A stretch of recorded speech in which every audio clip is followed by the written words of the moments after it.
Good morning, class, and welcome to part two of our series Readings in Philippine History. And today we are going to discuss about facts, evidence, proof applied in pre-colonial Philippines. So without further ado, I would like to start our discussion with the introductory text of Antonio de Morga from his writings Sucesos de las Islas Filipinas. Now, if we were to translate this, ang ibig sabihin niyan is events in the Philippine Islands. However, in a modern perspective, we can just say na this is the history of the Philippine Islands. Of course, this is originally written in Spanish. So, ang titignan natin is yung translated version niya ni Blair.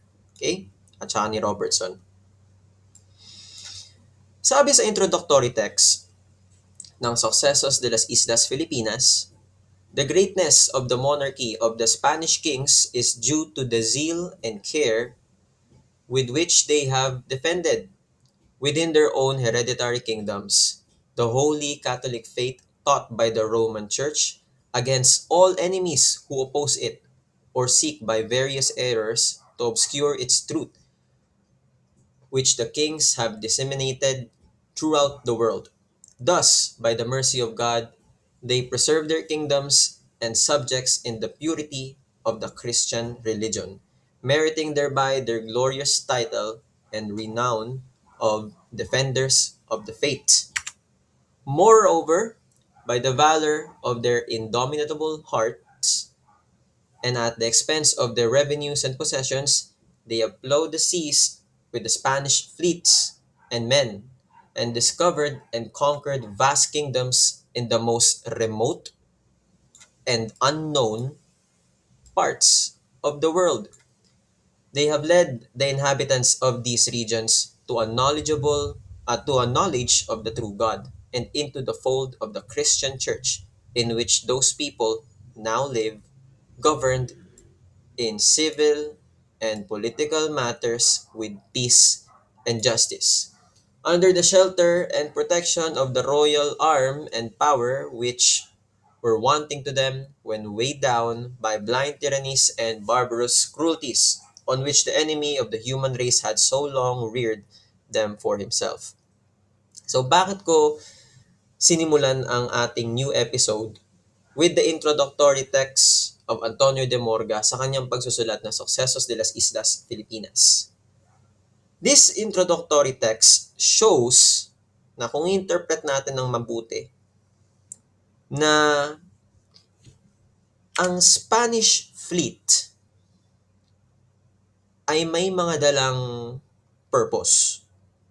May purpose sila kung bakit sila umalis sa Spanya. And what is the main purpose? According dito, di ba? It's more on the religious purpose. Para i-share daw yung Christianity. And nung pumunta sila para mag-conquer ng mga kingdoms in the most remote and unknown parts of the world, yan, unknown parts of the world, madami tayong kailangan i-consider. Una, for example, hindi pa naman nag exist yung Philippines sa perspective ng mga Espanyol. So, mako-consider natin na remote area ang Pinas. In fact, wala pa yung term na Pinas dati. Because collectively speaking, there is no such thing as a collective Philippines. Dati, ang archipelago natin ay punong-puno ng iba't ibang mga barangay, mga polity rather, and hindi tayo unified. So when the Spanish came here in the Philippines, madami silang mga na-encounter na iba't ibang chieftain, mga raha, mga sultan. Yun yung mga nakilala nila. And in their perspective, we are unknown sa kanila. Pinag-aaralan pa nila tayo. However, hindi lang naman Pilipinas yung napuntahan ng Espanya. Marami rin silang napuntahan, lalo na sa Americas. Yung Cuba, Mexico, napuntahan din nila yan. Pero ang gusto kong i-highlight is yung sinabing susunod dito. They have led the inhabitants of these regions to a knowledge of the true God. So, nung nakapunta na yung mga Espanyol dito sa Pilipinas, since we are unknown sa kanila, obviously, hindi rin naman natin alam kung sino yung Diyos na sinasamba ng Pilipinas sa panahon ngayon, which is yung biblical God, yung Abrahamic God. Hindi pa natin siya kilala. So when the Spanish came, they led us, the inhabitants, to a knowledge of the true God, which is totoo naman, 'di ba? Totoo naman. Kung hindi dumating yung mga Espanyol dito sa Pilipinas, we would not be Christians. Or at least, hindi tayo madodominate ng Christianity. Now, and into the fold of the Christian Church. I want to highlight as well na sinabi, in which those people now live, governed in civil and political matters with peace and justice. Ano ba yung ini-imply dito? Is the Spanish saying na prior to their arrival, wala ba tayong civil and political matters at hindi natin kayang i-govern yung sarili natin with peace and justice? To tell you truthfully, wala namang sinabi ang mga Espanyol na hindi tayo civilized nung pumunta sila dito. In fact, nung pagpunta nila dito sa Pilipinas, we were already literate. Kasi marunong tayong magbaybayin, meron tayong political matters, meron na rin tayong justice system, and stuff like that. However, based dito sa introductory text ng Successos de las Islas Filipinas, dahil nga dumating ang mga Espanyol sa Pilipinas, they have led us to the true God, and now, we are governed in civil and political matters with peace and justice. So what does this imply? Does it mean na we, the inhabitants, should be thankful na dumating yung mga Espanyol? Now we're under the shelter and protection of the royal arm and power? Yun ba ang pinaparating ng mga Espanyol? At sinabi rin ni Antonio de Morga on the same book, and indeed, for a barbarous people, naked and of so little reason, one could not restrain himself at the sight of them from thanking God for having created them. Ano ba ibig sabihin ng barbarous people? Kung titignan mo yung term na barbarous, it's connotated in a negative way. Okay? But kung titignan mo siya in European context, sa perspective ni Antonio de Morga, pag sinabi nating barbarous, ibig sabihin nun, hindi daw tayo Christian.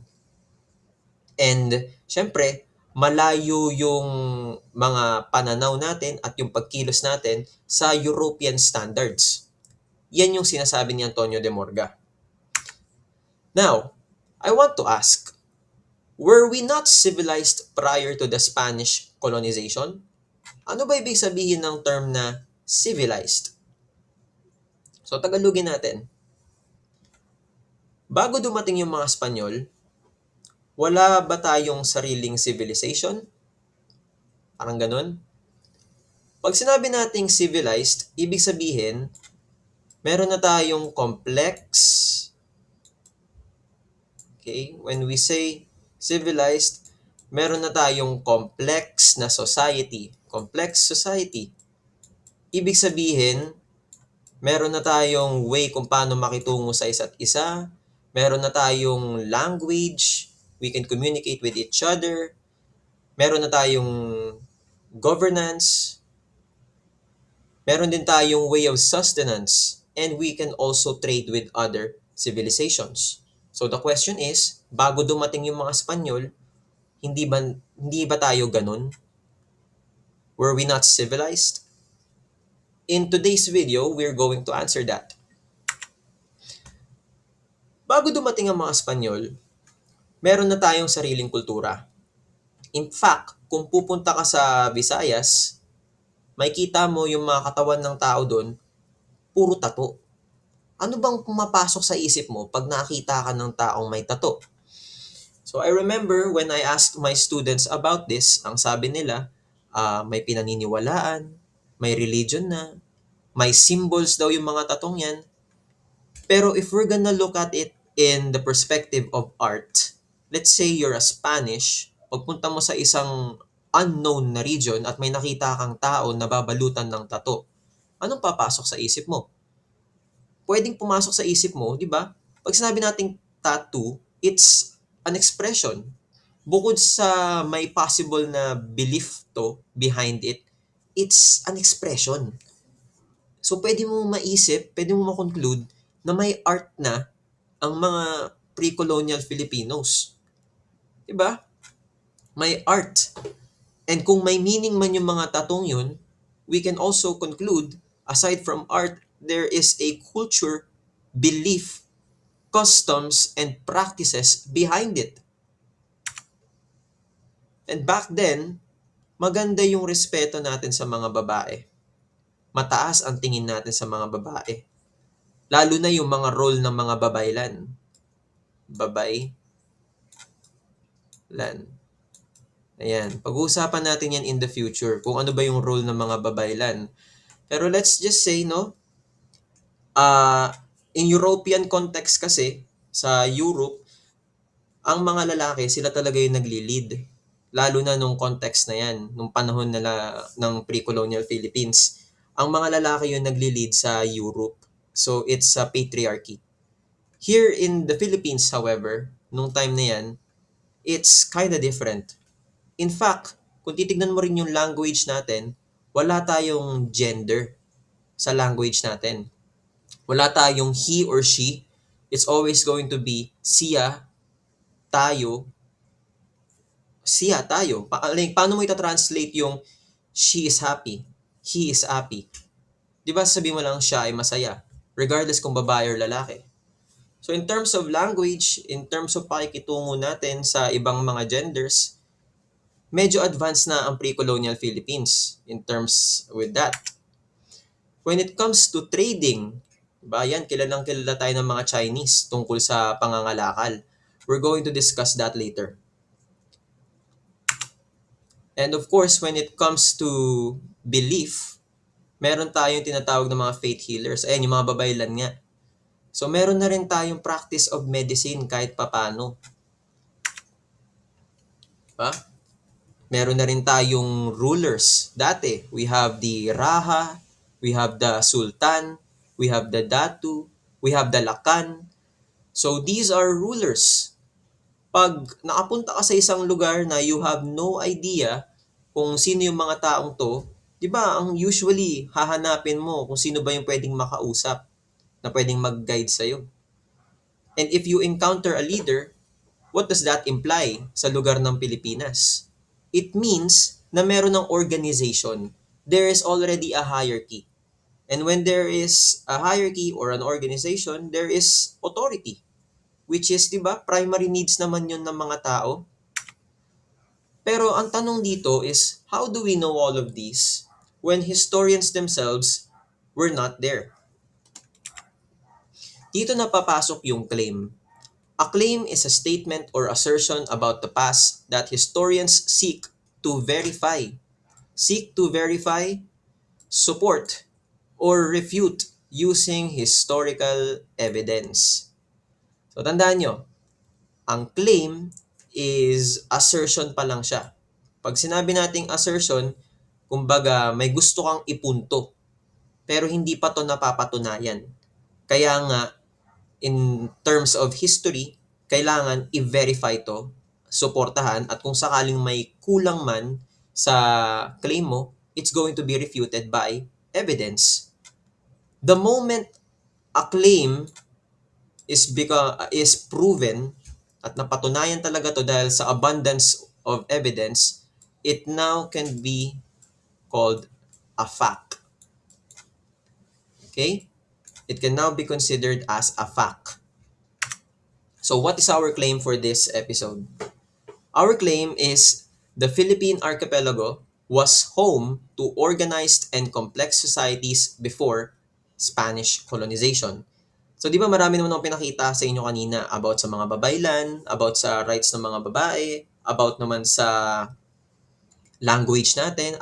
Madami na ako na-discuss kanina about sa pre-colonial society natin.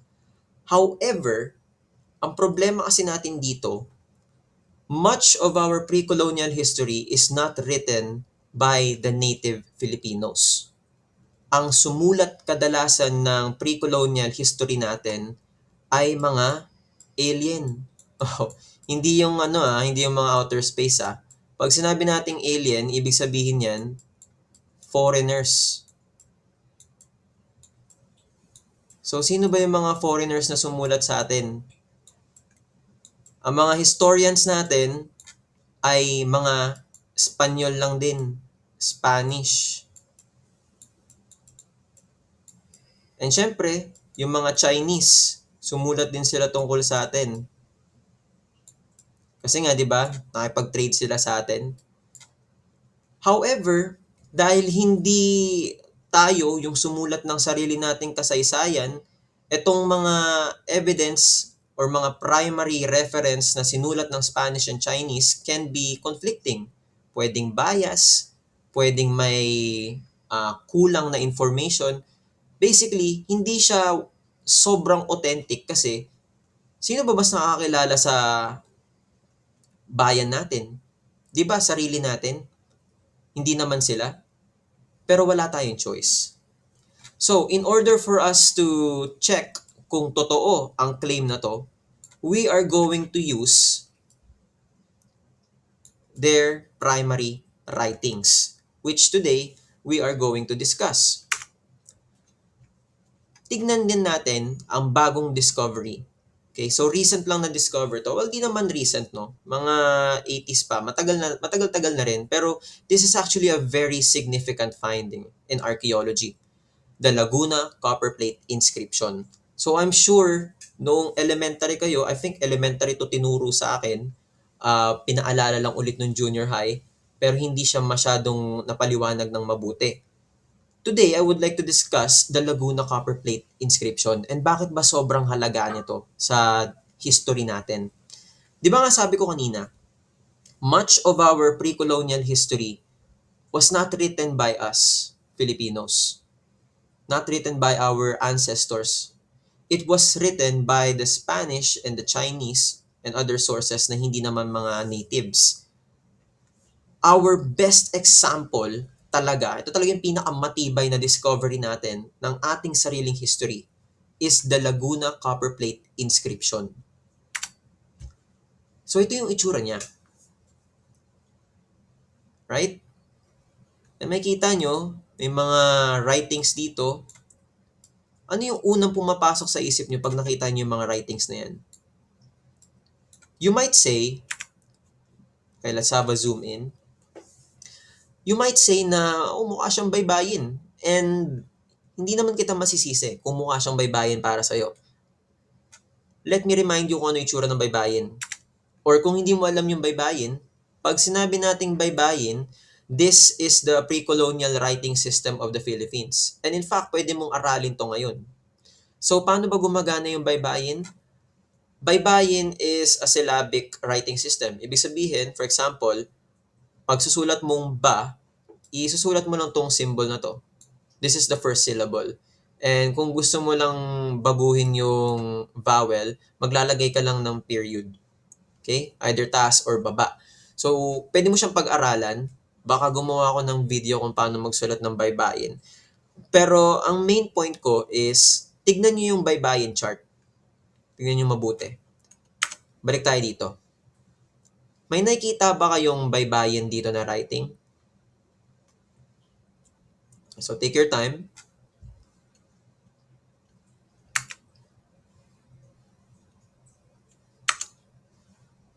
The answer is, wala. Because this is not baybayin. This is something different. So when the Laguna Copper Plate was first discovered, syempre, it amazed the archaeologist and everyone in it. However, kung titignan natin yung inscription mismo dito, it was translated by experts. And when it was translated, na-discover nila na gumamit sila ng language or ng writing system relevant sa tinatawag nating Sanskrit. Sanskrit. So pag sinabi nating Sanskrit, this is the mother of all languages. Paliwanag ko sa inyo kung ano yung Sanskrit. Bakit ba sinasabing mother of all languages ang Sanskrit? Well, dati raw, yung mga tao, bago sila mag-migrate kung saan saang parte ng Pilipinas, bago sila mag-migrate sa iba't ibang parte ng mundo, they all spoke one language. And then nung nag-migrate sila ng Europe, eventually these languages will develop into their different languages. Nung nag-migrate sila sa Asia, yung language na yun also nag-migrate, also nag-evolve rather. Pero ang point ko is, lahat daw ng languages natin can be traced by one single language. Which is technically, it's possible naman kasi lahat ng tao at some point, bago magsalita ng iba't ibang lingwahe yan, syempre yung mga sinaunang tao, they have to use one language na magkakaintindihan sila. And we don't know kung ano yung language na yun. But the furthest na we can check is one of them is Sanskrit. So paano? Yung Sanskrit, kung i-check mo siya, may kita mo pa siya all the way from India. Now, if you're going to check the map, ang layo ng India sa Pilipinas. Tatawid ka pa ng maraming dagat. Dadaan ka pa ng Malaysia, ng Indonesia, para lang makapunta ka ng India. Ang layo. 'Di ba? Pero ano yung pinupoint ko dito? When this was translated, basahin natin kung ano yung sinabi. Long live year of Siyaka, 822, month of Vaisakha, according to astronomy. The fourth day of the waning moon, Monday. On this occasion, Lady Angkatan, si Angkatan, and her brother, whose name is Buka, the children of the Honorable Namwaran, were awarded a document of complete pardon from the Commander-in-Chief of Tondon. This is known as Tondo in the future, represented by the Lord Minister of Paila, Jayadewa. By this order, through the scribe, the Honorable Namwaran has been forgiven of all and released from his debts and arrears. So ano yung pinupoint ng Laguna Copperplate inscription? Sinasabi dito na si Angkatan tsaka yung kapatid niyang si Buka na silang anak ni Namwaran ay may utang. May mga utang sila. However, ang ginawa ng Commander-in-Chief of Tondon is pinardon. Pag sinabi nating pardon, in a legal sense, ibig sabihin, binaliwala. So, yung mga utang niya, yan yung released from his debts, ay pinardon na. Complete pardon. Yan yung pinaka-pino-point out ng Laguna Copperplate inscription. However, madami tayong pwedeng ma-analyze sa inscription na to. Una, ano ba yung sinasabi sa inscription? Year of Siyaka, 822, according to astronomy. Based on this evidence, meron na tayong observable idea that the document records a specific date using a recognized calendar. So what does that mean? Ibig sabihin, pre-colonial Philippines already has an established system of dating and record keeping. So medyo advanced yun. 'Di ba? Lady Angkatan, Buka, children of Nawaran. Ano yung facts na pwede nating ma-observe? These are individual family relationships and are identifiable by name. The fact na tinatawag nila sarili nilang lady, children of Nawaran, means na aside from meron silang mga family names, individual names, meron din silang way or courtesy of acknowledging other peoples. Like instead of Angkatan, they can say Lady Angkatan. Diba? Parang Ginoo, Ginang. So meron na silang social way of communicating with each other. Our conclusion for that one, or interpretation rather, people possessed recognized identities and family lineage, suggesting an organized society. Tignan naman natin yung pangatlong evidence na pwede nating mabasa sa Laguna Copperplate inscription. Awarded a document of complete pardon. This just goes to show na legal meron ng legal things na nangyayari. This is a civil concern eh. Civil yan. In modern senses, pag ikaw ay may utang, di ba, debt, that is an obligation that you have to pay. And you have to pay that on time bago ka mamora or delay rather. Otherwise, pag hindi ka nakapagbayad, pwede kang, kung kanino ka man may obligation, pwede kang sampahan ng kaso para mapilitan kang magbayad. That is provided na nagbigay na siya ng demand letter. Di ba? So, dati pa pala, nung pre-colonial Philippines, nare-recognize na pala yung mga debts, yung mga utang, mga civil liabilities. And the fact na ginamit nila yung term na pardon, this means already advanced na yung way or yung legal system nila dati. So, written legal documents were used to record official decisions. Aside from that, ayun nga, released from his debts and arrears, debts and repayments are formally recorded. The society had an economic system involving credit and legal obligations. Ito pa, gusto ko rin i-highlight to. By the authority of the Lord Minister of Paila, officials exercised legal authority. Ibig sabihin, meron ng executive department dati. May authority. There were recognized government officials and political institutions. So we have Lord Minister as well, Chief of Dewata. Kung babalikan natin to, ito sabi, di natin binasa yung buong, Laguna Copperplate inscription. Sabi dito, because of his faithful service as a subject of the chief, the Honorable and widely renowned Lord Minister of Binwagan recognized all the living relatives of Nawaran who were claimed by the Chief of Dewata, represented by Chief of Medang. Basahin natin to. Because of his faithful service as a subject of the chief, ibig sabihin, nagtatrabaho na pala. Kung sino man yung may utang, nagtatrabaho na siya. Faithful service. The Honorable and widely renowned Lord Minister of Binwagan recognized all the living relatives of Nawaran who were claimed represented. So therefore, the living descendants of Honorable Nawaran are forgiven indeed of any and all debts of the Honorable Nawaran to the Chief of Dewata. Nagigets niyo ba yung sinasabi ko dito, class?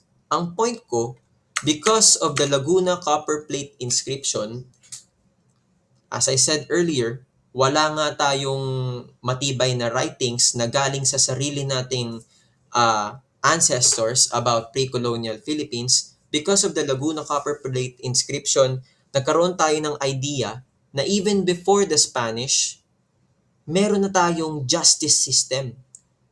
Meron na tayong authorities. Ibig sabihin, meron na tayong governance. And the way they spoke towards each other in a very formal way, it shows na to some extent, very intelligent na ang mga Pilipino dati. And sophisticated na ang society natin. Bakit sophisticated?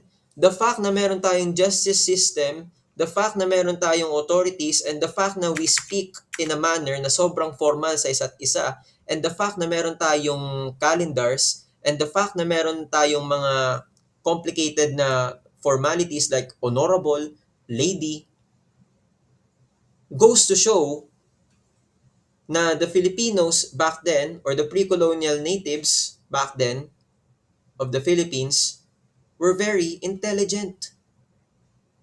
Sophisticated na ang society natin dati pa. Another evidence na I would like to show is yung writings ni Su Fanzi. So this is a Chinese. Sa kanyang description of the barbarous people. So compared sa Spanish context, in the context of the Chinese, pag sinabing barbarous, hindi siya sobrang negative. Ang ibig lang sabihin yan is not Chinese. 'Di ba? Kasi pag sinabi mong barbarous using European context, ibig sabihin nun uncivilized, unkind, hindi Christian. Whereas pag sinabing barbarous in the context of the Chinese, ibig lang sabihin nun is hindi Chinese yung kausap nila. So si Zhu Fanzi, kung babasahin niyo yung libro niya, madami siyang mga pinuntahan na bansa, nag-explore siya, and nagkaroon din ng instance na sumulat siya tungkol sa Mai. Mai is modern day Mindoro. Modern day Mindoro. The Chinese, they traded with the natives. And ito yung nasabi niya tungkol doon. Once again, no, hindi natin nilalagay dito yung exact na Chinese. Ang susulat lang nandito is yung translation ni Herc at saka ni Rockhill. Sabi, the custom of the trade is for the savage traders to assemble in crowds. Pag sinabi nating savage, once again, this is just similar to barbarous. Ibig sabihin, not Chinese. Not Chinese. Okay. So sabi daw, yung custom ng trade sa pre-colonial Philippines is that yung mga natives ay mag-assemble daw sila into crowds. Tapos kukunin yung mga goods away with them in baskets. For example, no, Chinese ako. Chinese ako. Naglagay ako ng mga goods dito. And then, lalapit yung mga Pilipino sa akin. Okay? Paglapit nila, kukunin nila yung mga goods. Kukunin nila. Pagkuha nila yung goods, aalis na sila. Now, and even if one cannot at first know them, and can but slowly distinguish the men who remove the goods, there will yet be no loss. So, paliwanag ko yung mechanics nila dati. Di ba nga, Chinese to. Pilipino to. Si Chinese, nag-iwan dito ng mga basket of goods. Pwedeng mansanas, pwedeng silk, pwedeng ano man yung pwede nilang i-trade. Ang gagawin ng mga Pilipino is kukunin nila yung basket and then naalis na sila. So, it's possible na nilista ng mga Chinese kung sino yung kumuha, pero if hindi nalista ng Chinese yung isa, okay lang yun. Paliwanag pa natin. The savage traders will after this carry these goods onto the other islands for barter. So, di ba nga, etong si Pilipino, kinuha niya yung box galing sa mga Chinese, may mga trade yan. Ang ginawa naman niya is pumunta siya sa iba't ibang mga islands para i-trade naman yung mga nakuha niya sa Chinese. Okay? And as a rule, it takes them as much as 8 or 9 months till they return. So bakit ba pumunta yung Pilipino sa iba't ibang mga islands, dala yung mga dala yung mga supplies galing sa mga Chinese? Malamang para ibenta niya or i-trade, para gumawa siya ng sarili niyang profit. After niyang gawin yon for 8 or 9 months, babalik na siya sa Chinese. Pagbalik niya sa Chinese, they repay the traders on shipboard with what they have obtained for the goods.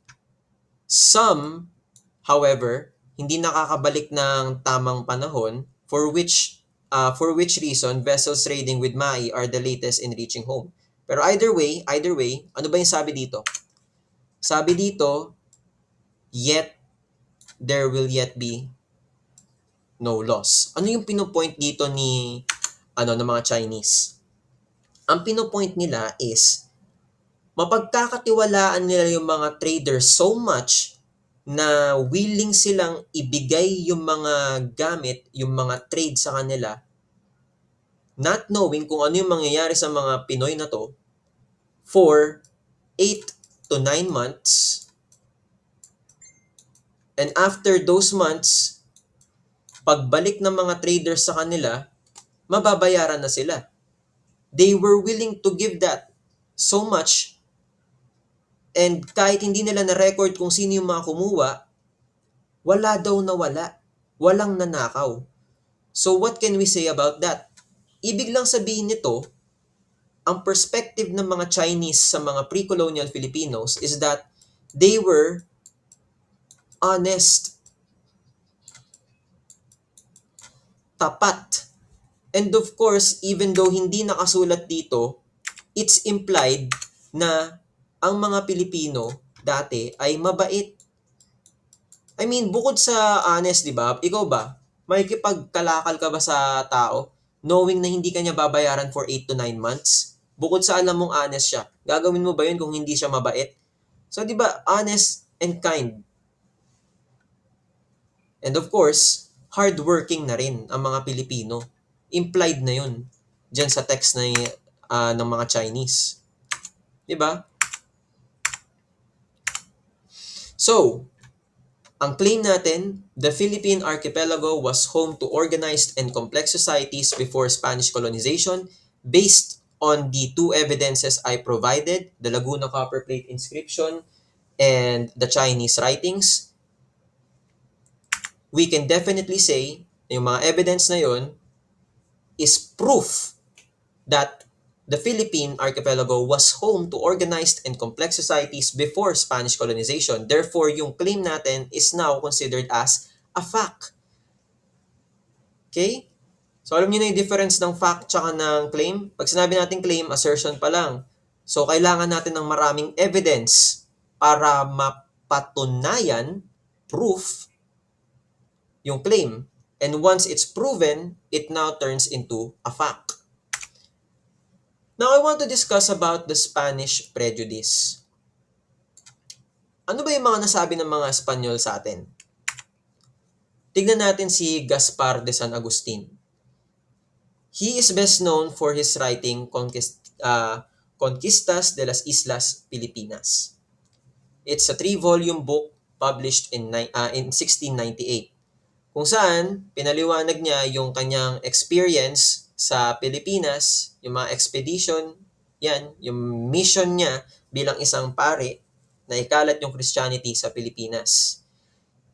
Pinaliwanag niya bilang bilang Augustinian, yung mga rules, yung mga missionaries na ginawa ng Spanish colonial government sa pagkakalat ng Spanish rule at saka Christianity sa buong Pinas. However, ang gusto kong i-highlight is yung sinabi ni Gaspar de San Agustin sa kanyang letter on the nature and characteristics of the Filipinos. Sumulat siya, and sabi niya ganito, although we call both the natives of America and those of these Philippine Islands Indians, bakit nga ba nila tinatawag tayong mga Indians, or in Tagalog, ang tawag kasi nila dyan is Indio? Wala pa nga kasing wala pang term na Filipino dati. Yung term na Filipino, this is actually a modern term. Okay?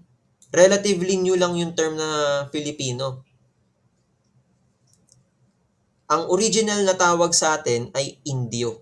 So, itong term na Filipino, ipapaliwanag ko to in the coming videos, in the coming lessons. Tsaka natin pag-usapan yan. Pero originally, ang tawag sa atin ng mga Espanyol ay Indio. Bakit? 'Di ba ang purpose naman ni Magellan is hanapin yung Spice Islands. So akala niya nung nabangga niya ang Pilipinas, akala ng mga Espanyol nung nabangga nila yung Pilipinas, nung marami ng mga ingredients dito, maraming spices dito, they thought nakapunta na sila sa Spice Islands, in which they call those people Indio. So ang tawag sa atin ay mga Indio. May kita mo dito na nagkaroon sila ng reference sa Amerika. That's because, as I mentioned, hindi lang naman Pilipinas yung kinolonize eh. Kinolonize din nila yung Americas. Yung continent of America, kinolonize din nila. So sabi ni Gaspar, although we call both the natives of America and those of these Filipinas Islands Indians, it cannot be denied that they are very different, for the inclination of these Asiatics is somewhat more docile and more capable of progress through teaching. So kahit paano, kinomplement naman tayo ni Gaspar na hindi daw may tatanggi na kumpara sa dalawa, sa dalawang sinakop ng Espanya, yung Amerika at saka yung Pilipinas, mas mabilis naman daw tayong maturuan, mas capable daw tayong maturuan. Pero, naglagay din siya ng disclaimer. Sabi niya, accordingly, I shall confine my remarks to the Indians of the Pilipinas, leaving the definition of the Americans for those who know them. Kasi nga, si Agustin, nasa Pilipinas siya, yun yung experience niya. So, mananahimik na lang daw siya pagdating sa Americas. However, ito naman yung sinabi niya tungkol sa atin. First, they are remarkable for their ingratitude. And although ingratitude is an innate vice in all people through the corruption of original sin in our vitiated nature, it is not corrected in them by the understanding and they lack magnanimity. Therefore, it is all one to do a good turn to an Indian and to prepare oneself to receive the blow of his ingratitude. Consequently, if one lend them money, they do not pay it, but instead they run away from the Father. Hence, there is ground for scruples in regards to lending money to them. For that is a benefit which evil must result as they absent themselves and do not come to mass. So, intindihin natin ng mabuti kung ano ba yung sinasabi dito ni San Agustin, ni Gaspar. Sabi daw niya, ang mga Pilipino ay remarkable for their ingratitude.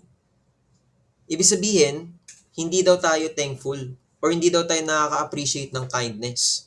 And sinabi niya rin na hindi tayo honest. Hindi daw tayo mapagkakatiwalaan dahil daw pag pinautang daw tayo ng pera, hindi daw tayo nagbabayad. Which is, sa totoo lang, no? Hanggang ngayon, nakikita ko pa rin naman yan. Yun ang problema sa lipunan natin sa panahon ngayon. Pag nagpautang ka, ang dali magpautang, ang hirap maningil. Yan yung totoo.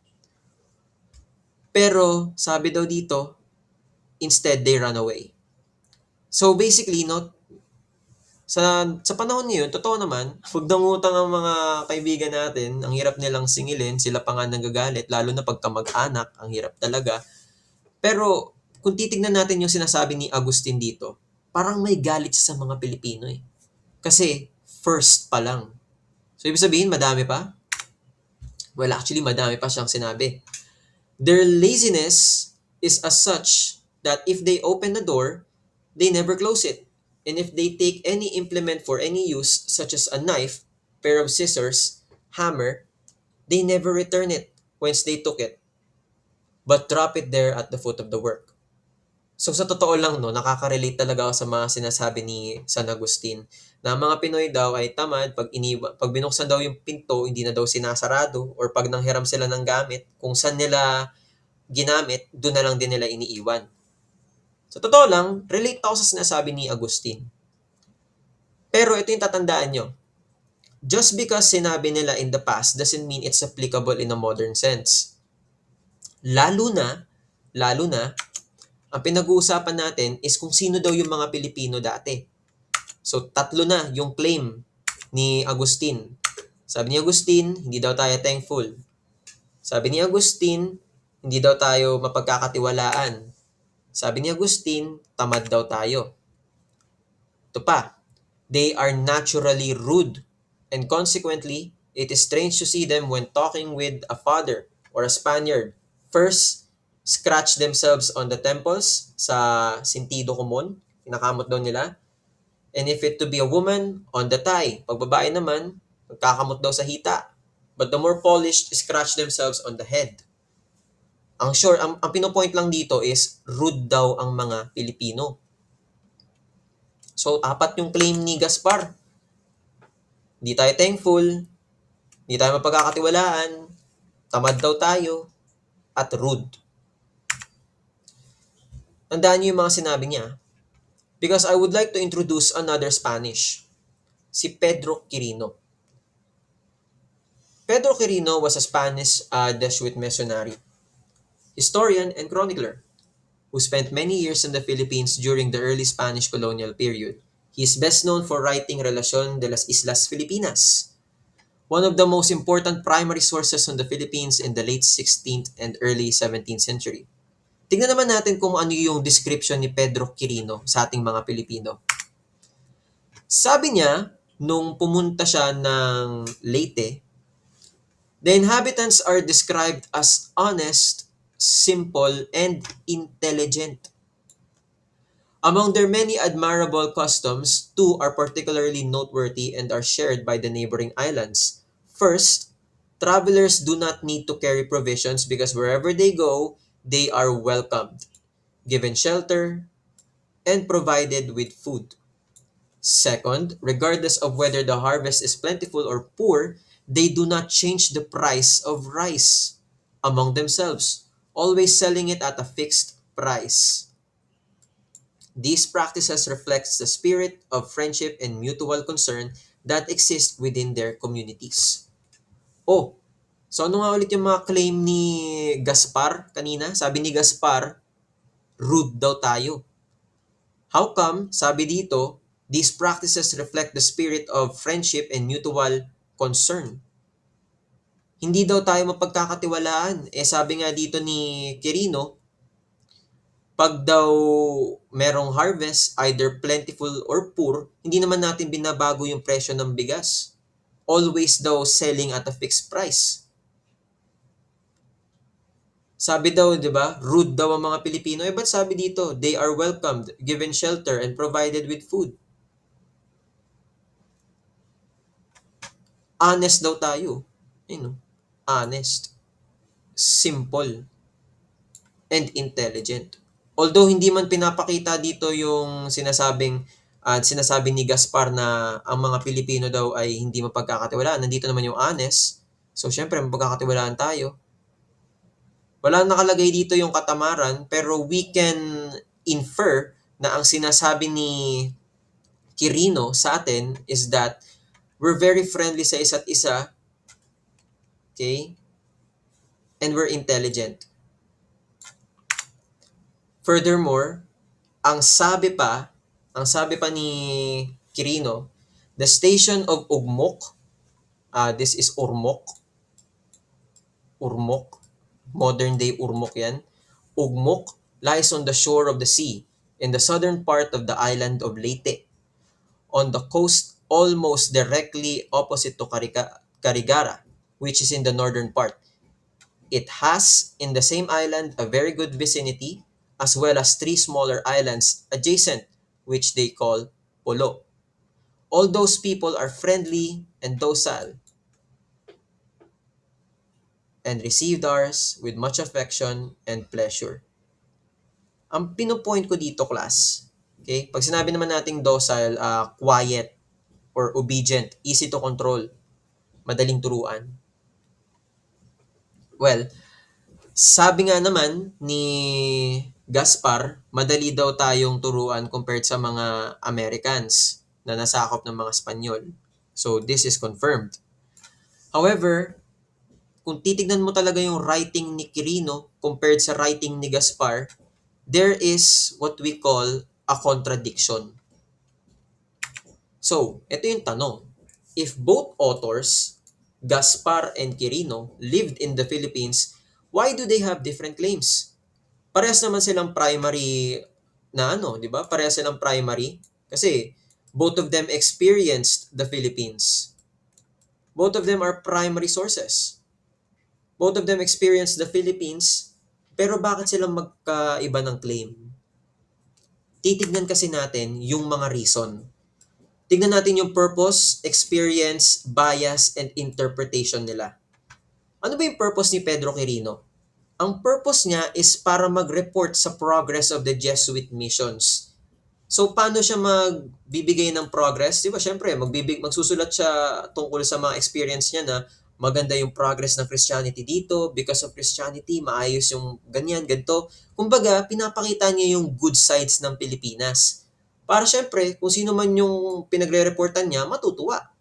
Whereas yung writings naman ni Gaspar is a reflective and opinionated account. Naniniwala siya na yan talaga eh. So, wala naman siyang nire-report.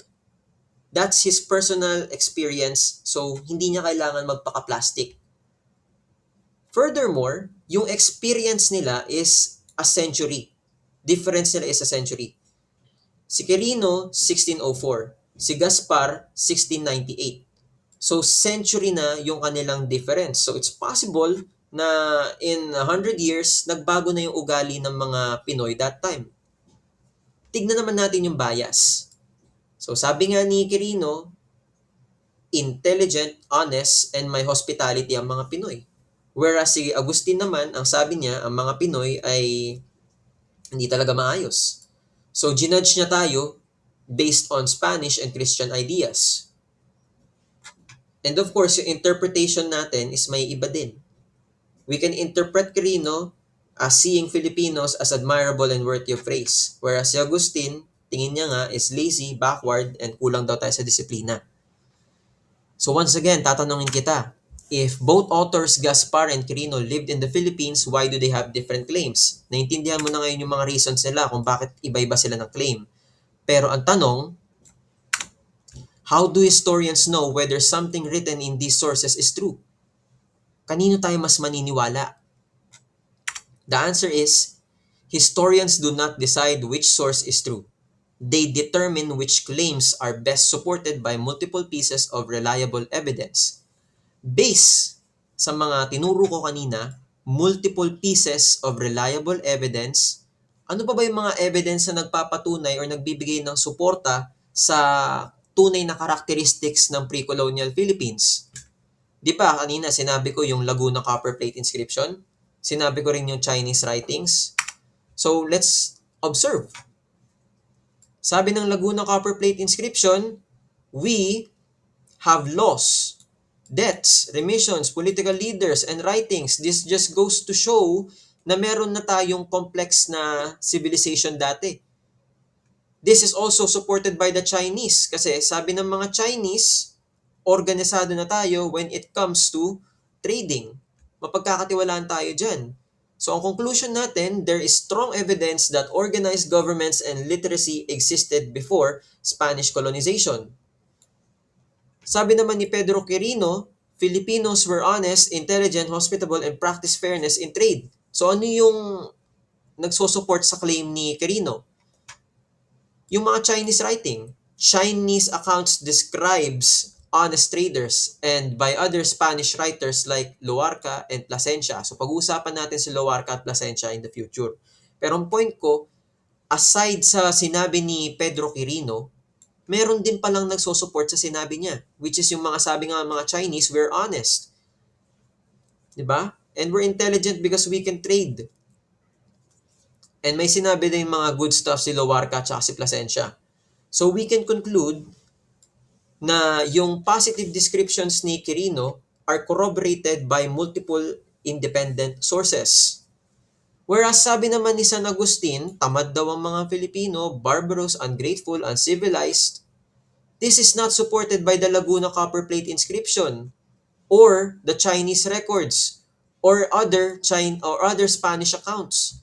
This goes to show na historians treat this statement cautiously because they appear to reflect Gaspar's personal opinions and colonial bias more than corroborated evidence. So what can we say about Gaspar's writing?